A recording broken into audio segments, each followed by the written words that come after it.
ज्ञान इंस्टीट्यूट के आज के इस लेक्चर में आप सबका स्वागत है।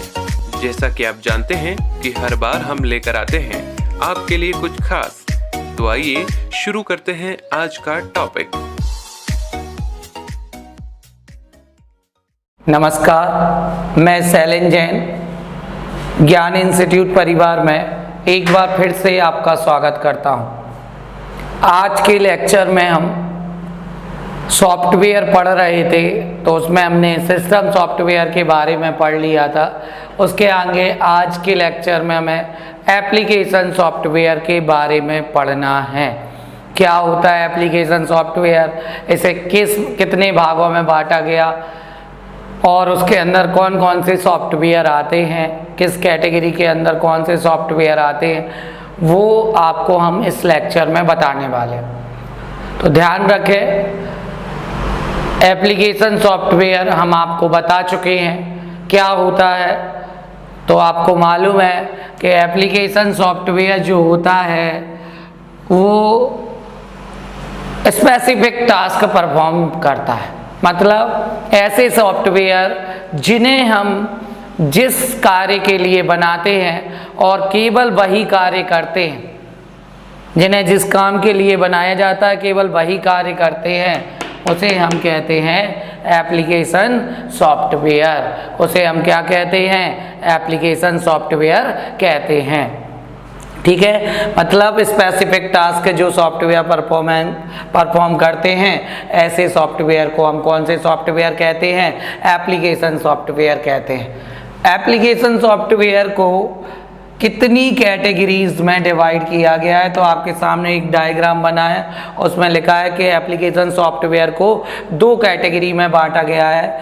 एक कस्टमाइज्ड एप्लीकेशन सॉफ्टवेयर, एक customised application software, customised application software, customised application software, और दूसरा है आपका जनरल एप्लीकेशन सॉफ्टवेयर। एक है आपका कस्टमाइज्ड एप्लीकेशन सॉफ्टवेयर और दूसरा है आपका जनरल एप्लीकेशन सॉफ्टवेयर। अक्सर ये होते क्या है, तो वही हम आपको बताने वाले हैं। सबसे पहले हम बात कर रहे हैं कस्टमाइज्ड एप्लीकेशन सॉफ्टवेयर कि क्या होते हैं कस्टमाइज्ड एप्लीकेशन सॉफ्टवेयर। तो कस्टमाइज्ड एप्लीकेशन सॉफ्टवेयर मतलब आप बोल सकते हैं कस्टमाइज्ड एप्लीकेशन सॉफ्टवेयर मतलब ऐसे सॉफ्टवेयर जो उपयोगिता के आधार पर बनाए जाते हैं और किसी अन्य व्यक्ति के काम में नहीं आएंगे। जिसके लिए ये सॉफ्टवेयर बनाए गए हैं सिर्फ उसी के लिए काम में आएंगे। फॉर एग्जाम्पल, जैसे रेलवे आरक्षण के लिए तैयार किया गया सॉफ्टवेयर कस्टमाइज्ड एप्लीकेशन सॉफ्टवेयर के अंतर्गत आएगा। रेलवे आरक्षण के लिए तैयार, अब रेलवे के लिए जो तैयार किया गया सॉफ्टवेयर क्या मेडिकल की दुकान के लिए काम में आएगा? क्या कहते किराने की शॉप वाले के लिए काम में आएगा? तो ऐसे सॉफ्टवेयर क्या कहलाते हैं? आपके कस्टमाइज्ड एप्लीकेशन सॉफ्टवेयर। मतलब आजकल काम कंप्यूटराइज हो गया। पहले के ज़माने में खाता चलते थे, रजिस्टर पे काम होते थे। आजकल दुकान वाले क्या करने लगे? अपने खुद के सॉफ्टवेयर बनवाने लगे। तो किसी एक दुकान का खुद का जो सॉफ्टवेयर होगा वो किस कैटेगरी में आएगा? वो कस्टमाइज्ड एप्लीकेशन सॉफ्टवेयर की कैटेगरी में आएगा। मौसम विभाग के लिए जो सॉफ्टवेयर बना वो कस्टमाइज्ड एप्लीकेशन सॉफ्टवेयर के अंतर्गत आएगा। रेलवे के लिए जो सॉफ्टवेयर बना गया वो भी कस्टमाइज्ड एप्लीकेशन सॉफ्टवेयर के अंतर्गत आएगा। तो कस्टमाइज्ड मतलब किसी एक संगठन, एक संस्था के लिए, खुद के लिए जो सॉफ्टवेयर बनाया गया है वो कस्टमाइज्ड होगा, कोई और उसका उपयोग नहीं कर सकता। वो आपका कस्टमाइज्ड एप्लीकेशन सॉफ्टवेयर कहलाएगा। और जनरल एप्लीकेशन सॉफ्टवेयर मतलब अब आपको पता होगा जनरली सभी लोग यूज़ कर लें। जनरली जो लोग, सभी लोग जिनका उपयोग कर लेते हैं उन सॉफ्टवेयर को हम जनरल एप्लीकेशन सॉफ्टवेयर कहते हैं। एक कोचिंग सेंटर वाला भी यूज़ कर रहा, एक कॉलेज वाला भी यूज़ कर रहा, एक क्या कहते दुकानदार भी यूज़ कर रहा, बच्चे भी यूज़ कर रहे। मतलब हर जगह सभी जगह इनका यूज़ हो रहा है, कोई रिस्ट्रिक्शन नहीं है आपके कि आप इनका उपयोग नहीं कर सकते। जनरली सभी के लिए उपयोग में आने वाले सॉफ्टवेयर वो कहलाते हैं जनरल एप्लीकेशन सॉफ्टवेयर। इनको निम्न भागों में बांटा गया है। अब वो भाग कौन से हैं? अलग अलग कैटेगरीज हैं। अलग अलग कैटेगरीज में अलग अलग प्रकार के सॉफ्टवेयर आते हैं, ठीक है। तो ध्यान रखना, जनरल एप्लीकेशन की फर्स्ट कैटेगरी है वर्ड प्रोसेसिंग सॉफ्टवेयर, जो टेक्स्ट से संबंधित हो, वर्ड से संबंधित हो, वो सॉफ्टवेयर आपके वर्ड प्रोसेसिंग सॉफ्टवेयर कहलाते हैं। मतलब टेक्स्ट से, वर्ड से संबंधित कार्य करते हो, जैसे कि फॉर एग्जाम्पल आपने नाम सुना होगा MS वर्ड। MS वर्ड, तो MS वर्ड कौन सा सॉफ्टवेयर आएगा, किस कैटेगरी में आएगा? वर्ड प्रोसेसिंग सॉफ्टवेयर की कैटेगरी में आएगा। तो MS वर्ड एक वर्ड प्रोसेसिंग सॉफ्टवेयर है। एप्लीकेशन तो है, लेकिन एप्लीकेशन में किस कैटेगरी के अंतर्गत आएगा? तो एप्लीकेशन में आपका MS word word processing software के कैटेगरी के अंतर्गत आएगा।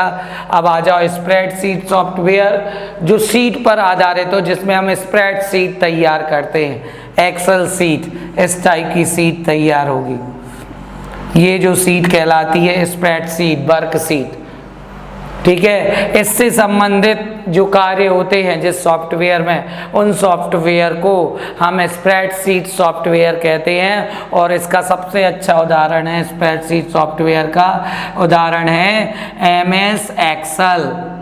MS एक्सेल, एक्सेल में हम क्या करते हैं? एक्सेल में हम वर्कशीट या स्प्रेडशीट को तैयार करते हैं। और स्प्रेडशीट रो और कॉलम से मिलकर बनी होती है। आपने देखी होंगी, कुछ रो होंगी और कुछ कॉलम बने रहते हैं। तो रो और कॉलम से मिलकर एक शीट तैयार की जाती है, जिसको हम वर्कशीट बोलते हैं। और वर्कशीट के समूह से अपन वर्कबुक बना देते हैं।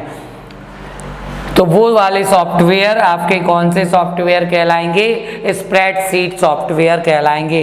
अब हम बात करते हैं डेटाबेस सॉफ्टवेयर। तो डेटाबेस तैयार करने के लिए, एक कंपनी का डेटाबेस तैयार करने के लिए हम जिस सॉफ्टवेयर का उपयोग करते हैं, उन सॉफ्टवेयर को हम डेटाबेस सॉफ्टवेयर कहते हैं। इसका सबसे अच्छा उदाहरण है MS एक्सेस।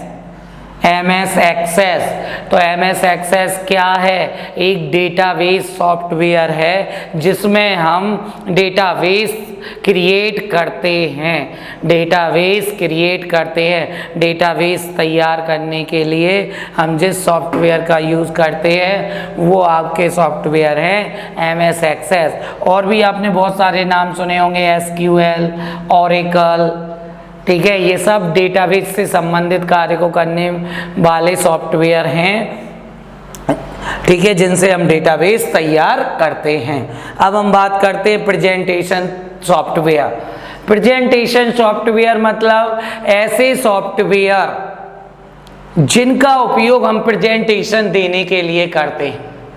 प्रेजेंटेशन देने के लिए जिस सॉफ्टवेयर का यूज़ करते हैं वो प्रेजेंटेशन सॉफ्टवेयर कहलाते हैं। और इसका सबसे अच्छा उदाहरण है MS पावर पॉइंट।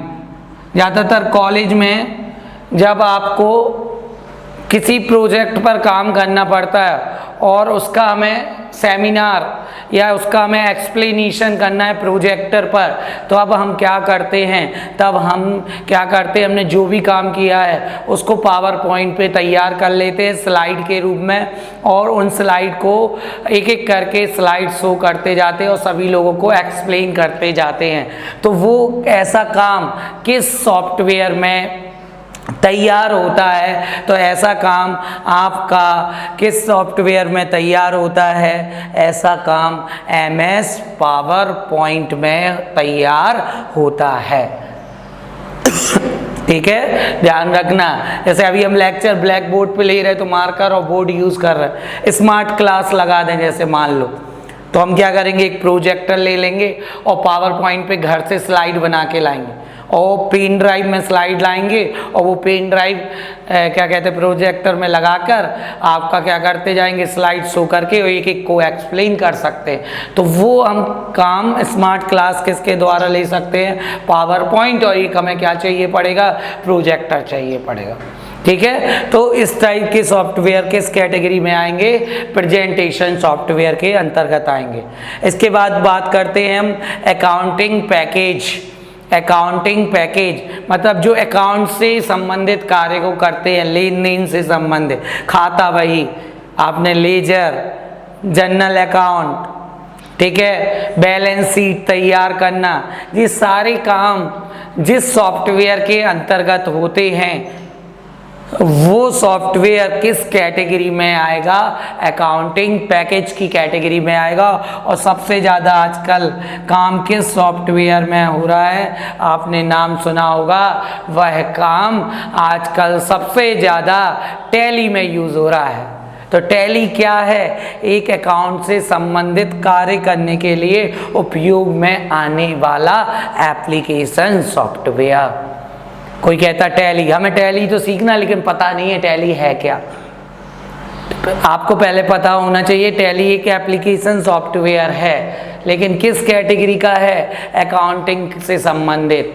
कॉमर्स वाले बच्चे सबसे ज़्यादा अच्छा काम कर लेते हैं टैली पे, क्योंकि उनने सारी चीज़ें अच्छे से सीखी हैं, बैलेंस शीट, जनरल खाते, जनरल अकाउंट, आपका सारी चीज़ें, आप लेजर, ये सारी चीज़ें का नॉलेज होता है। फिर उसके बाद वो सॉफ्टवेयर चलाना सीख लेते हैं तो बहुत अच्छे से कार्य कर सकते हैं। तो टैली एक सबसे ज़्यादा उपयोग में आने वाला अकाउंटिंग सॉफ्टवेयर है, जिसे हम एप्लीकेशन सॉफ्टवेयर भी कहते हैं।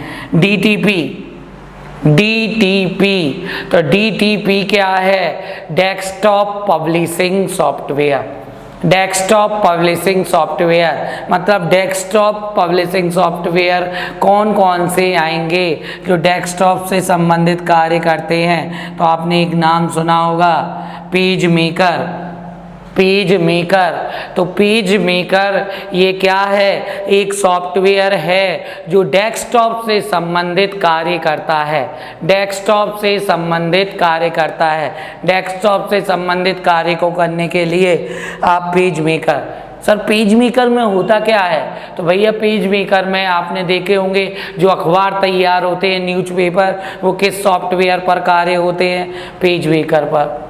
आपका शादी का कार्ड, आपका विजिटिंग कार्ड, सारे जो डेस्कटॉप से संबंधित कार्य होते हैं वो सारे के सारे कार्य आजकल पेज मेकर में ही किए जा रहे हैं। पेज मेकर, कोरल ड्रॉ, ये सारे सॉफ्टवेयर आपके डीटीपी के अंतर्गत आएंगे।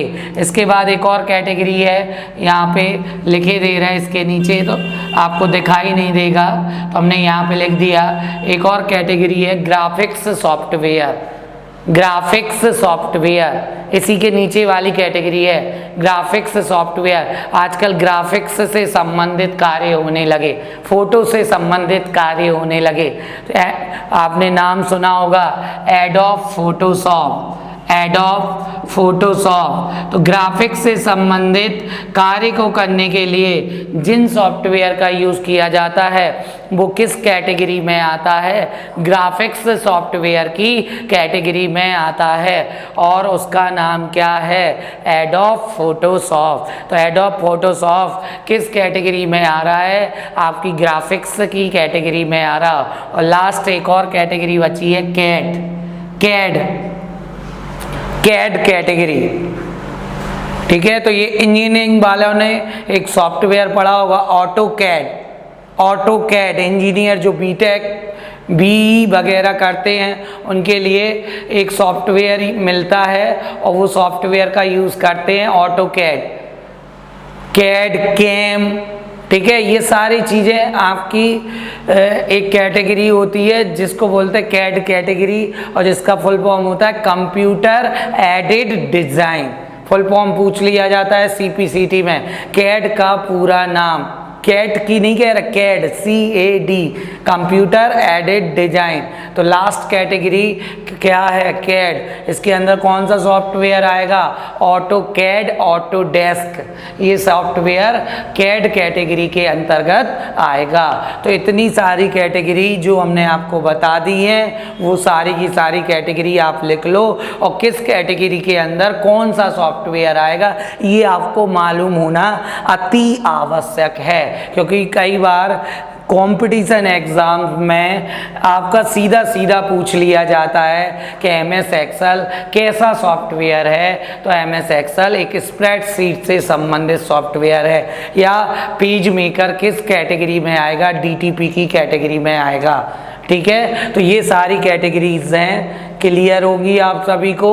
अगर नहीं है क्लियर तो एक बार और वीडियो को आप रिवर्स करके देख सकते हैं कि वर्ड प्रोसेसिंग सॉफ्टवेयर के अंतर्गत कौन सा सॉफ्टवेयर आएगा, आपका स्प्रेडशीट सॉफ्टवेयर के अंतर्गत कौन सा सॉफ्टवेयर आएगा, डेटाबेस सॉफ्टवेयर के अंतर्गत कौन सा सॉफ्टवेयर आएगा, प्रेजेंटेशन सॉफ्टवेयर के अंतर्गत कौन सा सॉफ्टवेयर आएगा, अकाउंटिंग पैकेज से संबंधित कौन सा सॉफ्टवेयर, DTP, फिर इसके बाद ग्राफिक्स, इसके बाद आपका कैड। तो ये सारे के सारे जो पढ़े हैं हमने, ये जनरल एप्लीकेशन सॉफ्टवेयर हैं।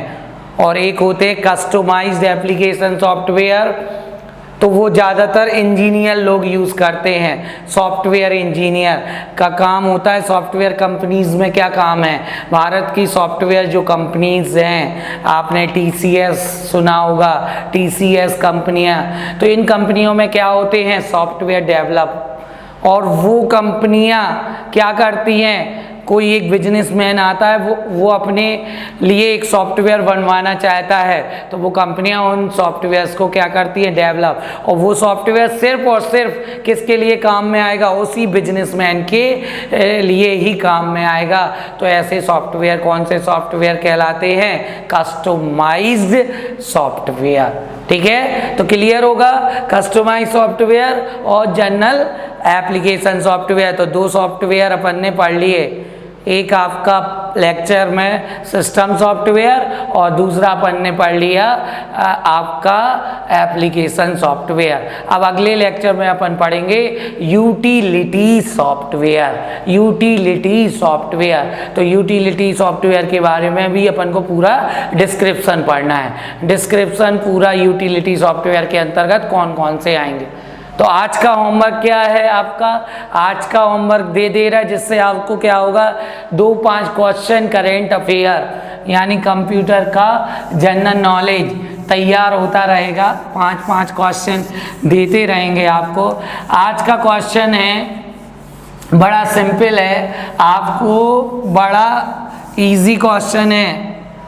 आज के 3 क्वेश्चन हम आपको दे रहे हैं। पहला क्वेश्चन है, टुंगा क्या है, टुंगा क्या है, TUNGA, टुंगा क्या है, आपको कमेंट बॉक्स या व्हाट्सएप नंबर पर बताना है। दूसरा क्वेश्चन है, आपको याहू का फुल फॉर्म बताना है, याहू का फुल फॉर्म बताना है, याहू का फुल फॉर्म बताना है। तीसरा क्वेश्चन है, IBM कंपनी का पूरा नाम क्या है, IBM कंपनी का पूरा नाम क्या है। चौथा क्वेश्चन आपका है, आपको बताना है कि कोल्ड बूटिंग की शॉर्टकट की क्या है, कोल्ड बूटिंग की शॉर्टकट की क्या है, कोल्ड बूटिंग की शॉर्टकट की क्या है। ये 4 क्वेश्चन आपको कमेंट बॉक्स में बताना है। और दूसरी चीज़, आपको अगर कमेंट बॉक्स में नहीं देना है तो आप व्हाट्सएप नंबर पर भी हमें सेंड कर सकते हैं। आज के लिए इतना ही, जल्द मिलते हैं अगले लेक्चर में। धन्यवाद।